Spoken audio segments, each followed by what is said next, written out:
नाथ भगवान की, देवादिदेव 1008 श्री पार्श्वनाथ भगवान की, गुरुनाम गुरु आचार्य भगवान श्री ज्ञान सागर जी महाराज की, संत श्रोमणी आचार्य भगवान गुरुदेव श्री विद्यासागर जी महाराज की,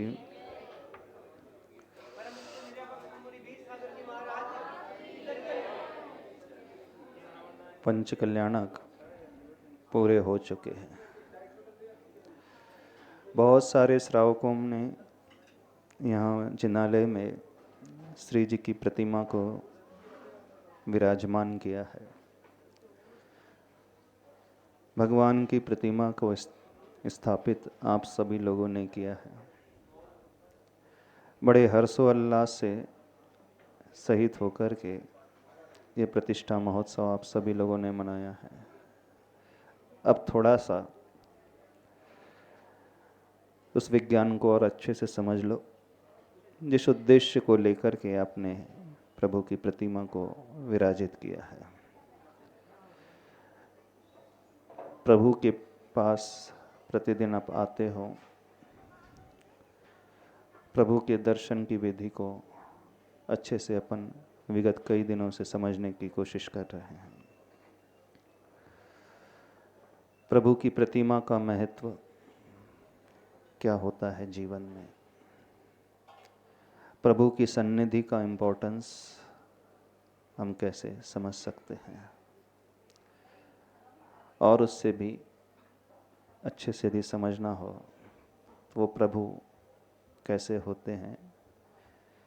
नमोकार मंत्र में अरिहंत परमेष्टि को नमस्कार करके आप इस मंत्र की शुरुआत करते हैं। थोड़ा सा आज उन अरिहंत भगवान के स्वरूप को सभी लोग समझ लें। क्यों नीतीश, विधिनाथ भगवान की प्रतिमा विराजमान की है ना, अरिहंत किसे कहते हैं? हाँ, माइक से बोलना। हाँ, अरिहंत प्रभु के स्वरूप का ज्ञान है भी कि नहीं? क्योंकि बहुत सारे लोग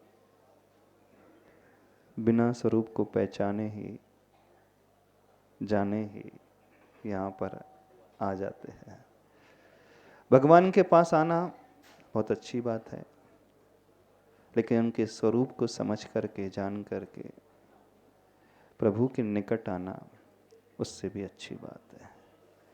ज्ञान सहित और विवेक सहित यदि यहाँ पर प्रभु के पास आओगे तो जो पाओगे वो अलग ही प्रकार का, कई गुना, हजार, लाखों, अरबों गुना अधिक पाओगे। ज्ञान और विवेक रहित यहाँ पर आओगे तो भी कुछ मिलेगा, नो डाउट, उसमें संदेह नहीं है, लेकिन जो मिलेगा वो अल्प मिलेगा। जब मेहनत पूरी कर ही रहे हो भगवान के पास आने के लिए, है ना, कर रहे हो ना पूरी, कष्ट उठा ही रहे हो भगवान के पास आने का, कष्ट उठा रहे हो, कष्ट तो नहीं उठा रहे भगवान के पास आने का। कई लोग कष्ट उठा लेते हैं भगवान के पास आने का।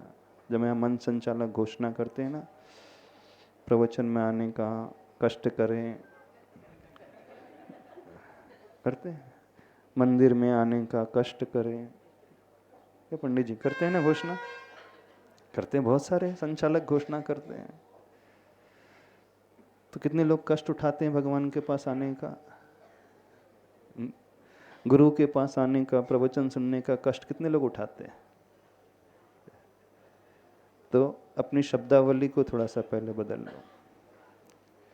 यदि मुख से ये शब्द निकल रहा है कष्ट उठाना, तो समझना भी आपने इम्पोर्टेंस समझा ही नहीं। अरे इनके पास आकर के कष्ट नहीं उठाना पड़ता है, यहाँ आकर के तो कष्ट मिट जाते हैं।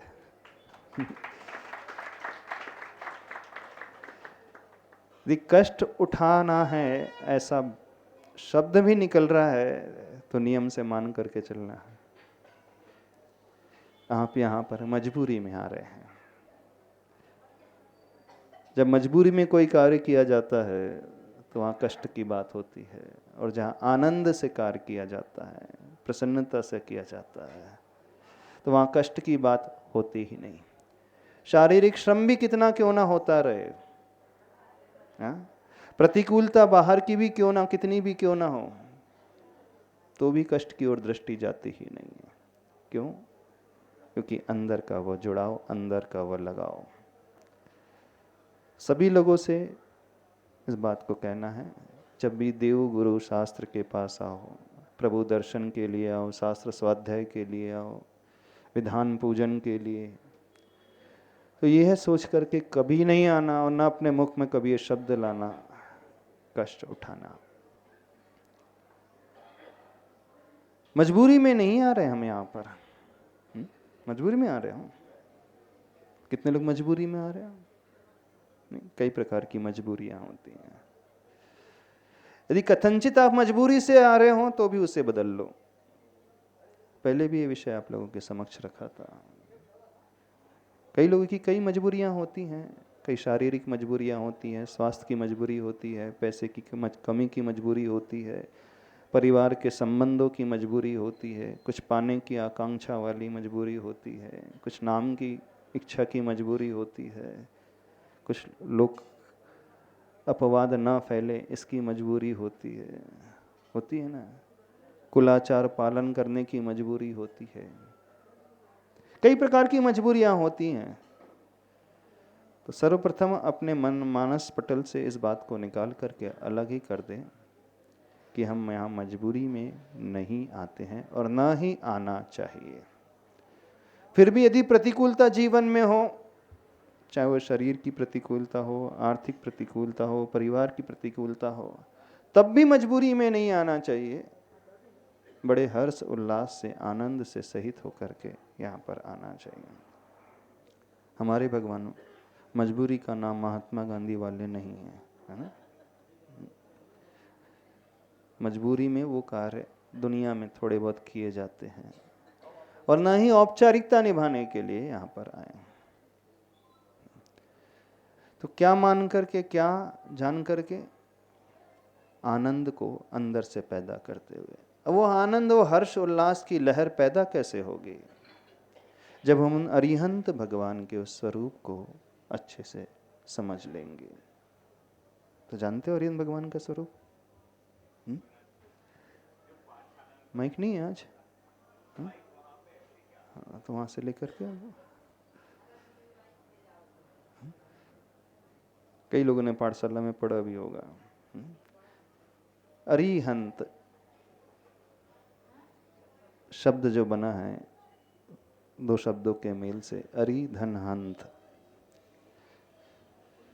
अरि का अर्थ होता है शत्रु और हंत का अर्थ होता है हनन करने वाला, नष्ट करने वाला। तो अरिहंत का अर्थ हुआ जिसने अपने शत्रुओं को नष्ट कर दिया है। शत्रु दो प्रकार के, एक बाहर में दिखलाई देने वाले शत्रु और दूसरा हमारे अंतरंग में रहने वाले शत्रु। दुनिया जब जब शत्रु की बात आती है, बाहर में दिखलाई नहीं देने वाले शत्रु को ही देखती है, उसी ओर दृष्टि लेकर के जाती है। लेकिन बाहर जो शत्रु हैं वो तो इफेक्ट के स्वरूप में है, फल स्वरूप में है, कार्य है, कारण कुछ और है। तो हम उस कारण को पकड़ना सीखें, रूट कॉज एनालिसिस करना सीखें, मूल तक हम पहुंचना सीखें। मूल कारण क्या है? जो व्यक्ति इसे समझ लेगा वो अच्छे से गहराई से प्रभु के स्वरूप को जान लेगा। तो बाहर के शत्रु कार्य के स्वरूप में हैं, अंतरंग के शत्रु क्या हैं जानते हो? अंतरंग शत्रु कौन से हैं हमारे? हमारे कर्म ही है अंतरंग शत्रु है। कर्म भी एक प्रकार से देखा जाए तो वो भी बाहर के ही है। अंतरंग शत्रु और सूक्ष्म हो जाते हैं, वो और गहरा कारण है, वो रूट कॉज का। पहले आवाज ठीक थी भाई, विसल हो, सीटी बज रही है थोड़ी सी। तो जो कर्म रूपी शत्रु हैं वह भी हमारे भावों के द्वारा बंधते हैं, हमारे राग और द्वेष के कारण। संकल्प और विकल्प के कारण उतार चढ़ाव जो हमारे भावों में होता है, हर्ष विषाद की जो भावना हमारे मन में पैदा होती है, उस भावना के द्वारा कर्मों का आगमन, और कर्म का जब उदय होता है तो बाहर के शत्रु नजर आते हैं। चेन कैसी चल रही है? अब जब हम अरिहंत कह रहे हैं, यानी जिन्होंने उन शत्रुओं को नष्ट कर लिया, तो बाहर के शत्रु को नहीं, भीतर के शत्रु को। अरिहननाथ इति अरिहंत, शत्रु का हनन करने से वो अरिहंत कहलाते हैं। तो जो द्रव्य कर्म है, ज्ञानावर्णी, दर्शनावर्णी, वेदनी, मोहनी, आयु, नाम, गोत्र, अंतराय, उन्हें नष्ट करने से वह अरिहंत कहलाते हैं। और सूक्ष्मता से सोचे तो जिसके द्वारा ये कर्म बनते हैं उन्हें उन्होंने नष्ट कर दिया। किसके द्वारा कर्म बनते हैं? हमारे भाव कर्म के द्वारा। तो भाव कर्म का अर्थ हुआ हमारा राग द्वेष का परिणाम। 8 प्रकार के कर्म हो गए। द्रव्य कर्म, शरीर हो गया हमारा 9 कर्म, बाहर दिखने वाले सारे जो वस्तुएं हैं, व्यक्ति हैं, वह भी 9 कर्म। इन 3 प्रकार के कर्मों को जिन्होंने समाप्त कर दिया है, इन 3 प्रकार के अरि यानी शत्रुओं को जिन्होंने हनन कर दिया है, वो अरिहंत कहलाते हैं। बात कुछ समझ में आ रही है? नहीं समझ में आ रही? नहीं समझ में आ रहा? यानी जिसके मन में कोई राग और द्वेष का भाव ही पैदा न हो, जिन्होंने राग द्वेष को पूर्ण समाप्त कर दिया हो। अब राग द्वेष वर्तमान में हम छोड़ सकते हैं, हम बैठ सकते हैं, बैठ सकते कि नहीं? अब हम राग नहीं करेंगे, किसी को चाहेंगे नहीं, अब हम किसी से द्वेष का भाव नहीं रखेंगे, तो राग द्वेष हो गया। ठीक है, वर्तमान में हम नहीं कर रहे हैं, लेकिन जो पहले कर चुके हैं उसका क्या? जो पहले किया है उसका फल कर्म बंधन के रूप में। तो 2 तरीके से वह पुरुषार्थ करते हैं। एक, वर्तमान में राग द्वेष नहीं करते हैं। दूसरे, अतीत में जो राग द्वेष हुआ था उसका फल जो कर्म के रूप में था उसको भी नष्ट करना है, उसका भी हनन करना। तो जिन्होंने उनका हनन कर दिया वो कहलाते हैं अरिहंत। तो अरिहंत भगवान की पहचान क्या है? चलो अब समझे थोड़ी सी। हाँ महाराज। हाँ, तो वही यही परिभाषा पढ़ी थी पाठशाला में कि जिसने अरि प्लस हंत इज अरिहंत। तो जिन्होंने अरि मतलब शत्रु और हंत तो जिसने नाश कर दिया हो। तो हमारे मुख्य 4 शत्रु जो हैं वो हमारे घातिया कर्म हैं। तो उनको जिन्होंने खत्म करके और केवल ज्ञान अनंत चतुष्टय पा लिया है वो अरिहंत है। ठीक है, बहुत अच्छा। अब कर्म तो दिखते हैं? कर्म नहीं दिखते महाराज जी। कर्म तो दिखते नहीं हैं, तो फिर हम दुनिया में भगवान को कैसे पहचाने? ये हम कैसे पहचान अपने भीतर लेकर के आए कि सामने अरिहंत हैं? अब ये बातचीत है। जब कर्म सिद्धांत की बात आती है, कर्म सूक्ष्म होते हैं, नजर नहीं आते हैं, वो हमें आंखों से दिखलाई देंगे नहीं। हमें जो आंखों से दिखलाई देगा अब हमें उस बात को समझना है क्या क्या दिखता है। आप दुनिया में किसी किसी भगवान के रूप में मानते हो? पहले तो इस बात को और हम पूछ लेते हैं। बहुत सारे लोग तरह तरह की धारणाओं को, कल्पनाओं को लेकर के जीते हैं, ठीक है ना? तो महाराज जी वीतरागता हो जिसमें राग द्वेष, जिसमें राग द्वेष ना हो। हाँ। अच्छा, इसका अर्थ है कि जो कपड़े पहनता है वो भगवान हो सकता है? जी कपड़े पहनने की जरूरत इसलिए होती क्योंकि नहीं नहीं, वो भगवान हो सकता है। एक उसमें दोहा में बताना चाहते, बीतरागी नगन मुद्रा दृष्टि नासा पे धरे। नहीं नहीं, वो तो बहुत अच्छी बात है। हम अभी यह समझना चाह रहे हैं सभी लोगों से, नट सेल से बड़े छोटे से चलना शुरू करें अपन। तो क्या वस्त्र वाला भगवान हो सकता है? नहीं हो सकता। तो आप किसी वस्त्रधारी को भगवान के रूप में तो नहीं पूछते हो? नहीं महाराज जी, पूछते तो नहीं। ढोक तो देते होंगे? नहीं नहीं नहीं नहीं हाँ, नहीं। नहीं देते। कोई अस्त्रधारी हो तो, शस्त्रधारी हो तो, अस्त्र शस्त्र वस्त्र, शस्त्र अस्त्र में अंतर समझते हो? हाँ, शस्त्र मीन जो अपने हाथ में रख करके लड़ाई की, तलवार है, गदा है, वो शस्त्र है। और अस्त्र मीन्स जो फेंके जाते हैं, मिसाइल्स बोलते हैं, प्रक्षेपास्त्र। हिंदी में क्या बोलते हैं? प्रक्षेप अस्त्र, यानी जो फेंक करके जो प्रक्षिप्त किए जाते हैं, जैसे भाला है, वो हो गया अस्त्र है। मिसाइल्स हैं, गोली हैं, ये कहलाएंगी अस्त्र। और शस्त्र जो अपने ही हाथ में लेकर के योद्धा लड़ाई करते हैं, तलवार है, गदा है, इसे हाथ से अलग नहीं किया जाता है। तो जो कोई ऐसा व्यक्ति है बहुत पावरफुल है, अपने पास इस प्रकार से अस्त्र और शस्त्र रखा हो, तो वो भगवान हो सकता है?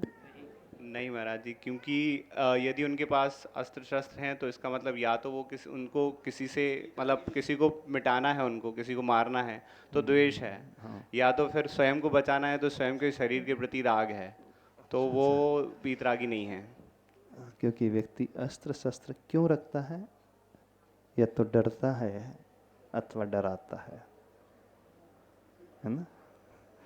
भयभीत करना चाहता है, अथवा स्वयं भयभीत होता है।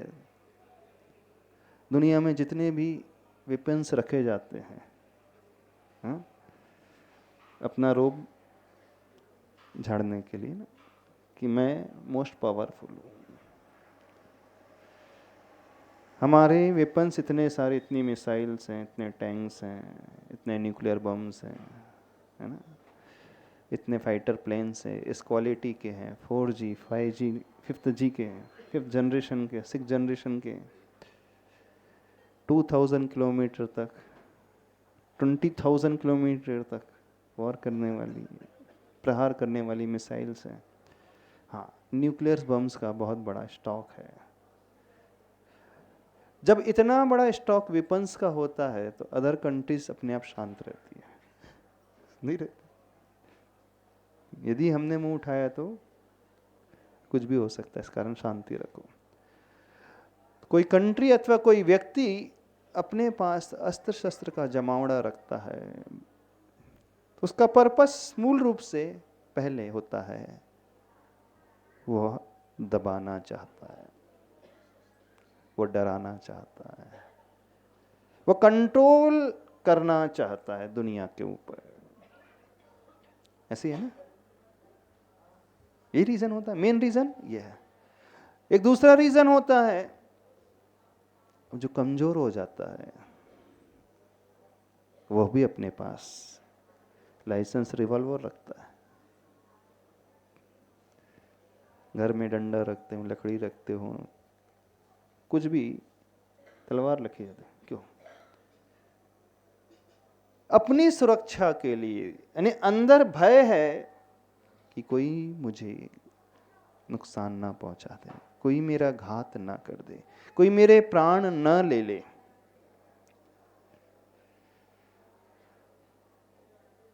कुल मिलाकर के अंदर जब भय, फियर बहुत अधिक होता है,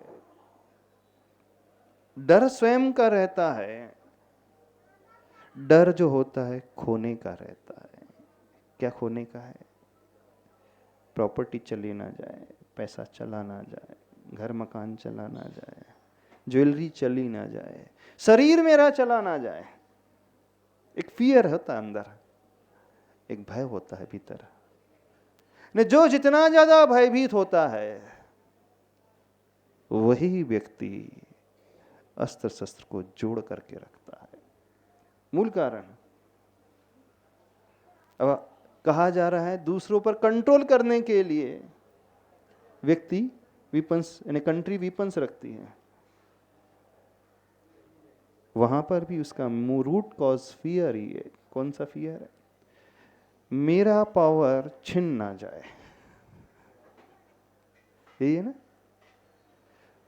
मैं सबसे ज्यादा एडवांस कंट्री व्यक्ति हूं, यह कंट्री सबसे ज्यादा एडवांस है। यह टैग जो लगा है सबसे एडवांस कंट्री का, most developed nation, most developed person, most powerful person. अब मोस्ट पावरफुल पर्सन का टैग मुझसे छिन ना जाए। मैं बड़ा हूं, मेरे बड़प्पन का जो टैग है वो छिन ना जाए। मैं पैसे वाला हूं, मैं सबसे बड़ा आदमी हूं इस सोसाइटी का। अंदर एक फियर है, अंदर एक भय है। काय का भय है? पैसे छूटने का भय, प्रॉपर्टी छीनने का भय, नाम चला ना जाए इसका भय। इस भय को ओवरकम करने के लिए वह शस्त्र रखता है, फिर बाद में वह रौब डालने की बात आती है। दुनिया मेरे कंट्रोल में रहे, मेरे अनुशासन में रहे, ये सेकेंडरी इश्यू। प्राइमरी चीज वो स्वयं भयभीत है। तो मूल कारण जो है अस्त्र शस्त्र रखने का, अथवा और हम कह दें पैसे जोड़ने का, परिग्रह को जोड़ने का। आप लोग क्यों जोड़ करके रखते हो? पूछ रहे। हाँ, सब जोड़ते हैं।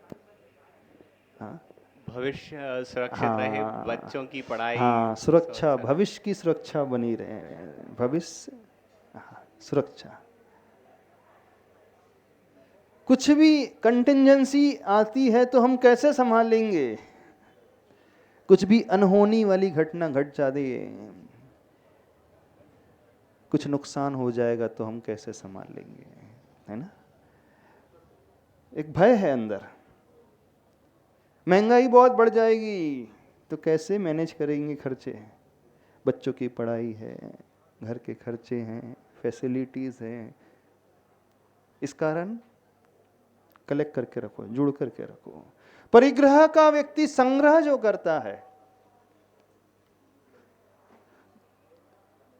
उसके पीछे मूल रूट कॉज उसका भय है। जो जितना बड़ा आदमी है वो उतना ही भयभीत रहता है। समझना, जो गरीब है उससे भय ज्यादा नहीं रहते हैं। उसको कौन लूटेगा? क्या लूटेगा वो? एक गरीब जो झोपड़ी में रहता है उसका कौन डाका डालेगा? डाका डालेगा?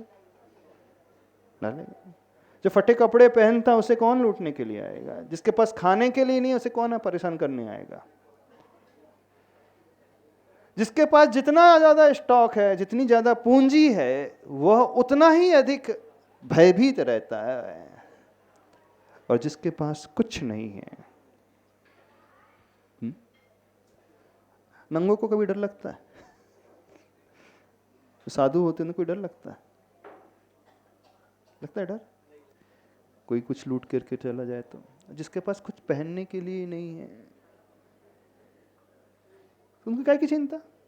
किस बात की चिंता रहेगी? इसलिए कहा जाता है साधु हमेशा निर्भय होते हैं। सप्त भय विप्प मुक्का, 7 भयों से जो मुक्त होते हैं।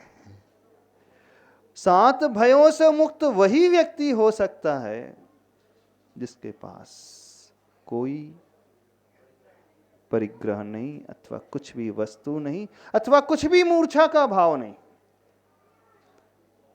समझना, हम रूट कॉज को समझने की पहले कोशिश करें। जिसके पास जितना अधिक होगा, चाहे वो वस्तु हो, चाहे पैसा हो, चाहे प्रॉपर्टी हो, चाहे ज्वेलरी हो, चाहे घर मकान हो, चाहे बड़ा परिवार हो, जिसके पास जितनी अधिक वस्तुएं होंगी, जितना संग्रह होगा, अथवा और सूक्ष्मता से समझने की कोशिश करें तो जिसके पास जितनी अधिक मूर्छा होगी, वह व्यक्ति उतना ही भयभीत रहता है।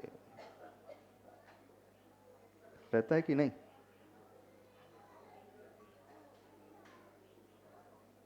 अब समझना, भय के कारण वो अस्त्र, शस्त्र, वस्त्र संग्रह करता है। और भी कुछ कारण है, और भी कारण है। शस्त्र अस्त्र क्या कारण? तो मूल रूप से भय हो गया, ठीक है। अच्छा, वस्त्र का कारण क्या हुआ?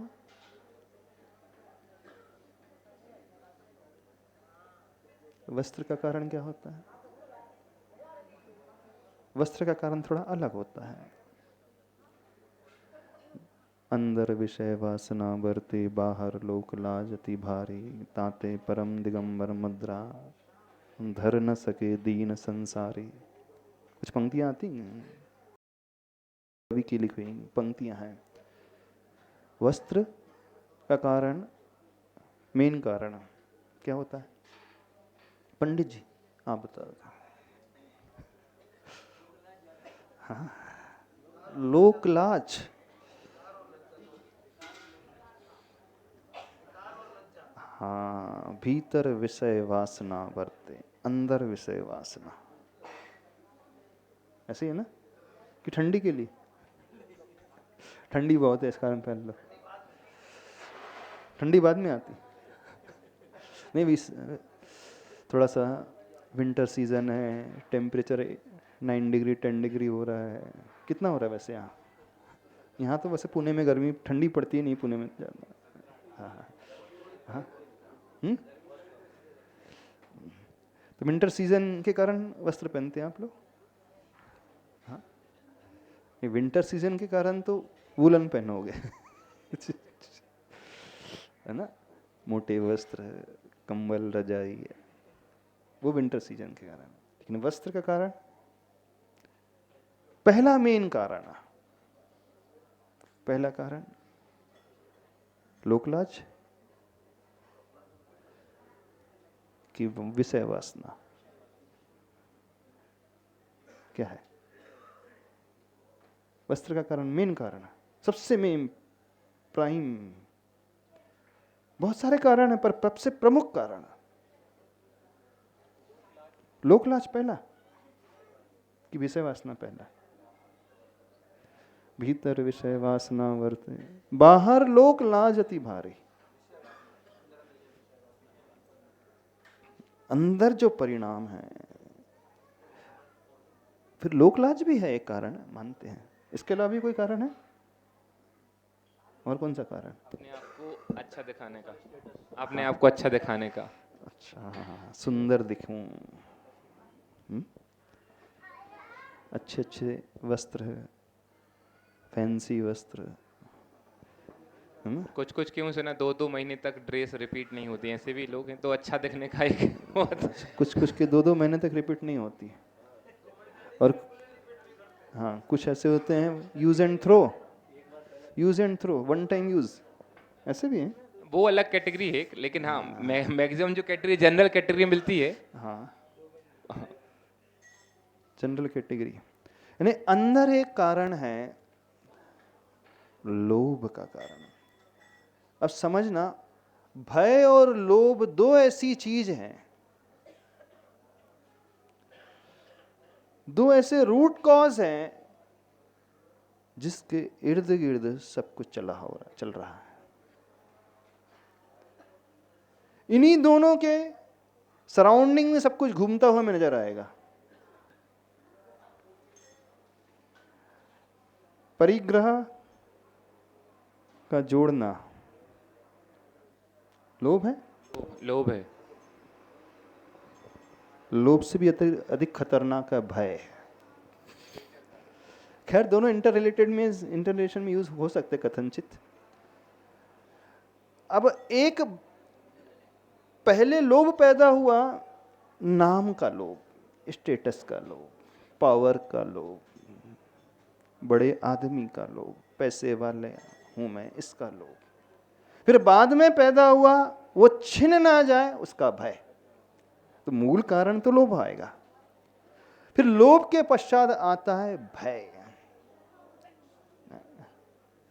मूल कारण आया मूर्छा, परिग्रह का मूल कारण। इस कारण शास्त्रों में मूर्छा परिग्रह डेफिनेशन जो बनाई है परिग्रह की, मूर्छा परिग्रह, मूर्छा का भाव। कौन सी मूर्छा? पैसे की प्रति मूर्छा है ना, प्रॉपर्टी की मूर्छा, पद की मूर्छा, नाम की मूर्छा, ख्याति की मूर्छा, यश पूजा ख्याति लाभ, इसके भी मूर्छा है। अब ये मूर्छा भीतर पैदा होती है तो उस मूर्छा को फुलफिल करने के लिए व्यक्ति जोड़ता है परिग्रह, अथवा उसी लोभ के कारण उसके भीतर भावना पैदा होती है वासना की, है ना, इच्छाएं पैदा होती हैं। फिर इच्छाओं को पूर्ण करने के लिए वस्तुओं का वह संग्रह करता है, कपड़ों का संग्रह करेगा, पैसे का संग्रह करेगा, सुविधाओं का संग्रह करेगा। तो ये जो मूल कारण है, इसके फलस्वरूप व्यक्ति अस्त्र शस्त्र और वस्त्र को ओढ़ता है और जोड़ता है। ऐसी है। अब जो वस्त्र सहित है, इसका सीधा सा अर्थ है कि इसके भीतर राग का भाव है, मूर्छा का भाव है। अब जहां यह मूर्छा अथवा राग का भाव है तो बाहर में हमें सब कुछ दिखलाई देने लगेगा, वो आकर्षण दिखने लगेगा, वो वस्तुओं का संग्रह नजर आ जाएगा, अथवा वो शस्त्र अस्त्र का भी संग्रह नजर आ जाएगा। समझना इस बात को। तो हम क्या कह रहे थे, जो जितना आसक्त रहता है वही व्यक्ति परिग्रहवान होता है। जो जितना आसक्त होता है वही व्यक्ति वस्त्रों को पहनता है। जो जितना आसक्त होता है वही व्यक्ति सुंदर दिखने के लिए अच्छे अच्छे वस्त्रों को पहनता है। जो जितना आसक्त होता है वही व्यक्ति आभूषण धारण करता है, ज्वेलरीज ऑर्नामेंट्स कौन पहनता है? अच्छा, आप लोग आभूषण क्यों पहनते हैं? महिलाएं वर्ग पूछ रहे हैं। वो हार, नेकलेस, कुंडल, कंगन क्यों पहनते हैं? सौभाग्य के चिन्ह के लिए। सौभाग्य के लिए। आभूषण जो है सुंदर दिखने के लिए, यानी आसक्ति काय की? सुंदरता की आसक्ति। समझना। अब कोई व्यक्ति मुकुट धारण किया है, मोतियों का, हीरे का, नवलखा हार, नवरत्न का हार, इसका अर्थ क्या है? उसके भीतर आसक्ति, उसके भीतर मूर्छा है। अब समझते चले जाएं मूर्छा क्या क्या व्यक्ति को कराती है। अब हम ऐसे व्यक्तित्व को किसी मंदिर में देख रहे हैं, सज धज करके, मुकुट लगाकर, हार लगाकर, सुंदर सुंदर वस्त्र धारण करके और गांडीव धारण करके, गांडी मीन्स धनुष बाण, अथवा गदा धारण किए, अथवा हाथ में तलवार है, अथवा हाथ में भाला है। तो ये किसका प्रतीक है? किसका प्रतीक है? ये क्या इंडिकेशन दे रहा है? ये किसी मंदिर में जाकर के आपको ऐसा व्यक्तित्व नजर आ रहा है, वो कोई भी XYZ कोई भी हो सकता है। क्या है? बहुत सुंदर रूप है, आभूषण हैं, सुंदर सुंदर वस्त्र हैं, अस्त्र हैं, शस्त्र हैं, और भी कुछ होता है, और भी कुछ दिखता है। अच्छा अच्छा, पति पत्नी खड़े हो एक साथ, हाँ, पति पत्नी एक साथ खड़े हों, देव देवी, है ना, जैसे सौधर्म इंद्र का इंद्राणी है, कुबेर इंद्र, ठीक है ना, अपनी इंद्राणी के साथ खड़ा है। मान लो उनकी मूर्ति बना दी जाए,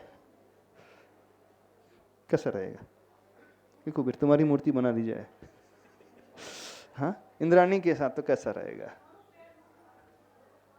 तो क्या वो भगवान का प्रतीक होगा? हाँ, हो सकता है। तो भगवान का स्वरूप कैसा होता है, देव का स्वरूप कैसा होता है, पहले इस बात को समझें। जो लोग मंदिर जाते हैं, बहुत सारे मंदिर जाते हैं, बहुत प्रकार के मंदिर जाते हैं, बहुत प्रकार के भगवान को मानते हैं, है ना, बोले अपन तो सबको मानते हैं, क्या भेदभाव करना? हाँ, रास्ते भिन्न भिन्न हैं, मंजिल अलग है। बोले ऊपर जाने के लिए, पहाड़ी की चोटी तक पहुंचने के लिए हम सीढ़ी से जा सकते हैं, पगडंडी से जा सकते हैं, हेलीकॉप्टर से लैंड कर सकते हैं, मोटरसाइकिल से जा सकते हैं, जीप से जा सकते हैं। बोले भिन्न भिन्न रास्ते हो सकते हैं, लेकिन मंजिल तो सबकी एक ही है ना। तर्क क्या दिया जाता है? तर्क यही दिया जाता है ना, भिन्न भिन्न रास्ते हैं, मंजिल एक ही है, भगवान तो एक ही है। हाँ, रास्ते भिन्न भिन्न हो सकते हैं, मंजिल एक ही होगी, लेकिन वो सारे रास्ते भिन्न भिन्न होते हुए भी दिशा उनकी एक होगी, इस बात को समझना। सीढ़ी से भी जा सकते हैं, पगडंडी से भी पहुंच सकते हैं, लैंड भी कर सकते हैं, लेकिन सबकी डायरेक्शन एक होगी। यदि भिन्न भिन्न दिशा वाले रास्ते हैं तो उनकी मंजिल एक नहीं हो सकती। अब समझना, जब हम भगवान की बात कर रहे हैं तो भगवान कौन होते हैं? जो मूर्छा से, आसक्ति से, इच्छा से, राग से और भय से ऊपर उठे हुए हैं। समझ रहे हो कि नहीं? हाँ, अब कोई वस्त्रधारी, कोई शस्त्रधारी, कोई आभूषणधारी, कोई मुकुटधारी, और एक चीज और रह गई, कोई पत्नीधारी, देव और देवी। अब पत्नी सामने है ही जिसकी, तो वो भगवान हो जाएगा? हो जाएगा? नहीं होगा? हो जाएगा? अब कहीं ऐसे मंदिर में पहुंचे आप, पति पत्नी की मूर्ति बनी है, तो क्या है वो? किस बात का प्रतीक है वो? भगवान का प्रतीक है कि नहीं? होना चाहिए कि नहीं? यदि आप उन्हें भगवान मान रहे हो तो आप में और उनमें क्या डिफरेंस हुआ? कोई अंतर हुआ कि नहीं हुआ? अंतर तो नहीं होगा। हाँ, क्यों भैया बताओ? आप भी भगवान हो जाओगे फिर तो समझो आप लोग कहां कहां ढोक देने जाते हो, कौन कौन से मंदिर ढोक देने चले जाते हो। जहां मिले शिखर, सबकी गर्दन झुक जाती है, झुक जाती है। रास्ते से जा रहे हैं, 1 2 3 4 5 6,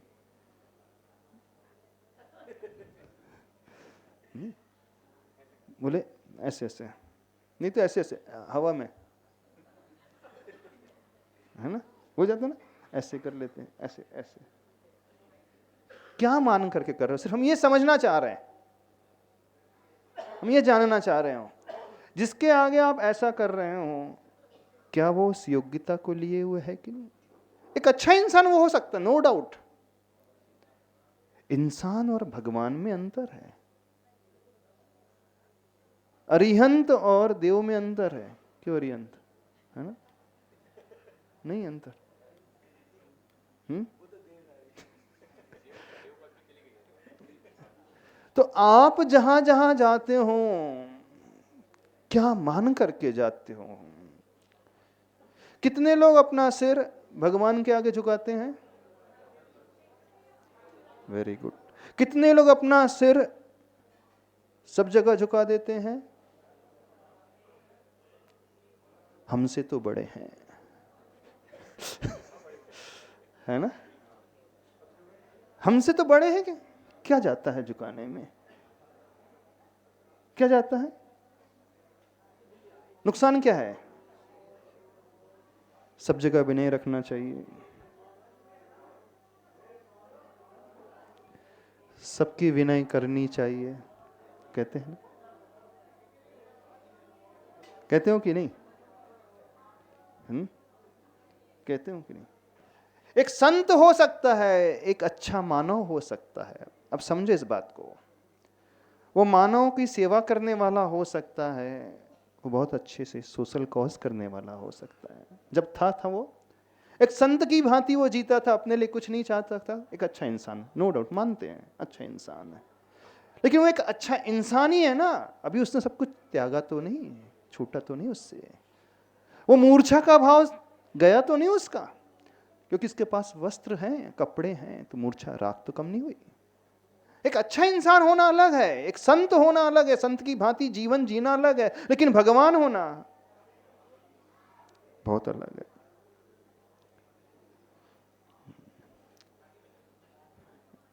यहां से नासिक के पास एक गांव है, कौन सा? शिरडी।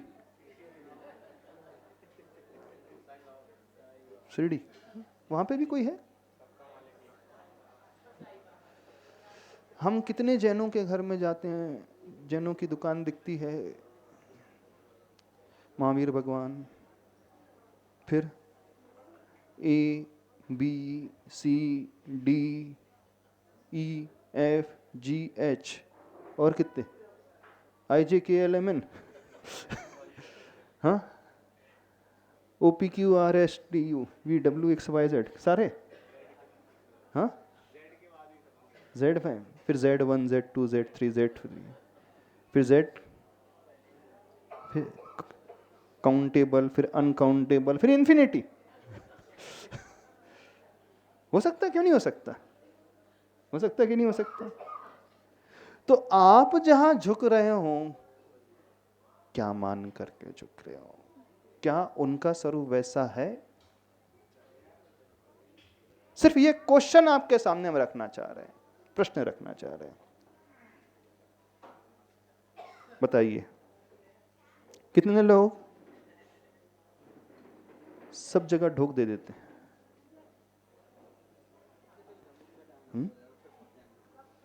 महाराज जी, जब घूमने जाते हैं, नॉर्थ में जाएंगे घूमने, फिर साउथ में जाएंगे, फिर वेस्ट में जाएंगे, फिर ईस्ट में जाएंगे, तो हमसे तो बड़े हैं ही। क्या जाता है?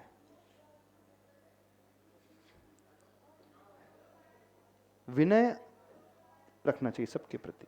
हाँ, अभिनय तो किसी की नहीं करना, लेकिन क्या मान करके आपका झुकाव है, सिर्फ ये प्रश्न है, हम ये समझना चाह रहे हैं।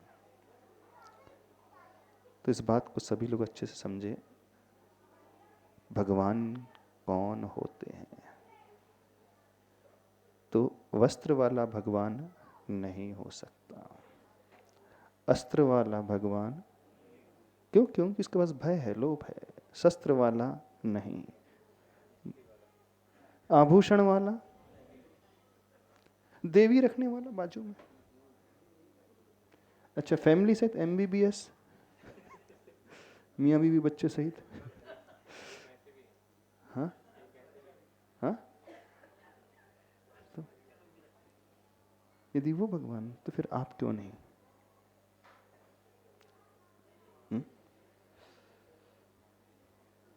तुम्हारी कितनी पत्नी है नीतीश?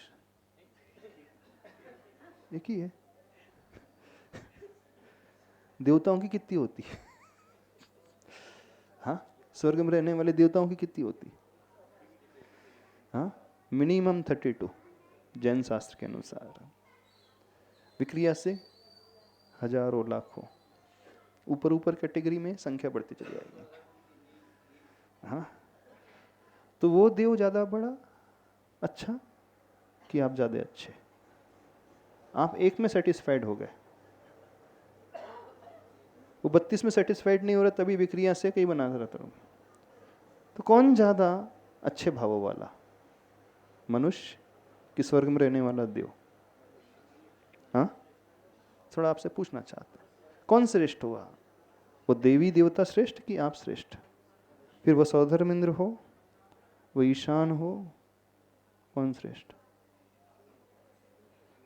वो आरण अच्युत हो, ब्रह्मेंद्र हो, लोकांतिक हो, अथवा भवनवासी हो, अथवा व्यंतरवासी हो, अथवा ज्योतिष सूर्य चंद्रमा हो, नागेंद्र हो, और वो देवी हो, यहां तक कि वो तीर्थंकर भगवान के यक्ष यक्षिणी भी क्यों ना हो, कौन श्रेष्ठ? अब आपसे पूछना चाहते हैं, कौन श्रेष्ठ? सबसे पहले मैंने शक्ति की परिभाषा, श्रेष्ठता की परिभाषा, हाँ? बहुत जगह श्रेष्ठता की परिभाषा शक्ति के रूप में दी गई है। श्रेष्ठता की परिभाषा अभी तो हम शक्ति के रूप में। इच्छाओं को जीतने की बात कर रहे हैं। नितेश, कितनी एक ही है ना तुम्हारी वाइफ? ऑफिशियली, अनऑफिशियली भी? हाँ? हाँ? सबकी सब सुधार संतोष व्रतधारी होंगे? हाँ, खैर सुधार संतोष व्रतधारी तो वो भी होते हैं, पर मनुष्य एक दो में सेटिस्फाइड, एक में सेटिस्फाइड हो जाता है, देवता लोग नहीं हो जाते। तो उनकी मूर्छा, उनकी आसक्ति, उनका राग और ज्यादा हुआ, आपका कम हुआ। तो राग की कैटेगरी को हम देखें, मूर्छा की कैटेगरी, इच्छाओं को, आसक्ति कैटेगरी देखें, तो देवता श्रेष्ठ की आप श्रेष्ठ? अच्छा, वो यक्ष यक्षिणी श्रेष्ठ की आप श्रेष्ठ? क्यों पंडित जी? मनुष्य है ना? क्यों? क्योंकि आप व्रत भी ले सकते हैं, आप संयम को भी धारण कर सकते हैं, कर सकते हो। चलो आपने ब्रह्मचर्य व्रत नहीं भी लिया, आप रात्रि भोजन तो त्याग कर ही सकते हो। वो देव नहीं कर सकता? कर सकता? नहीं कर सकता। अच्छा, कभी मंदिर में खाते पीते हो क्या आप लोग? हाँ? नहीं, बिस्लेरी की बोतल पी लियो गट गट गट करके, पूजा करते करते बोले प्यास बहुत लग रही है, जन्म जन्म जरा मृत्यु विनाशनाय जलम निर्वपामि ती स्वाहा, एक घुट पी लिया। ऐसा करते कभी? नहीं, गर्मी बहुत है, 48 डिग्री टेम्परेचर हो, तो बोले महाराज भगवान बहुत गर्मी है, बहुत प्यास सता रही है, आपके लिए भी जल चढ़ा रहे हैं, मेरे इसके कंठ के लिए भी जल चढ़ा जा रहा साथ में। चलो ठीक है, पूजा में नहीं कर, विधान में कर लेता। हाँ, सिद्ध चक्र विधान चल रहा हो मान लीजिए, और 1024 अर्घ चढ़ाना हो, और लास्ट डे, और गर्मी की अष्टानी का हो, होली के बाद वाली, फागुन वाली अष्टानी का, जन्म जरा मृत्यु विनाशनाय और प्यास, हाँ, तृषा निवृत्तये जलम गृहामि, ऐसा ऐसा होता है कभी? नहीं करते? कभी कभी? अच्छा, वो देवता की बात क्या बात कर रहे हैं? हाँ, वो पूजा करने गया हो और उसी समय उसे भूख लगी हो, तो मंदिर में है, समासरण में बैठा है, नंदीश्वर जिनालय में भक्ति कर रहा है, और उसी समय में भूख लगी हो, तो पंडित जी क्या होगा बता? नहीं, हाथ में कलश है और कलशाभिषेक चल रहा है। हाँ, देखना, कलशाभिषेक चल रहा है नंदीश्वर जिनालय में जाकर के कलशाभिषेक से, और एकदम भूख लग गई, क्या होगा? भगवान का नाम नमन भी चल रहा है, और क्या होगा उस समय? यहां भी हट जाएगा कि नहीं कंठ में?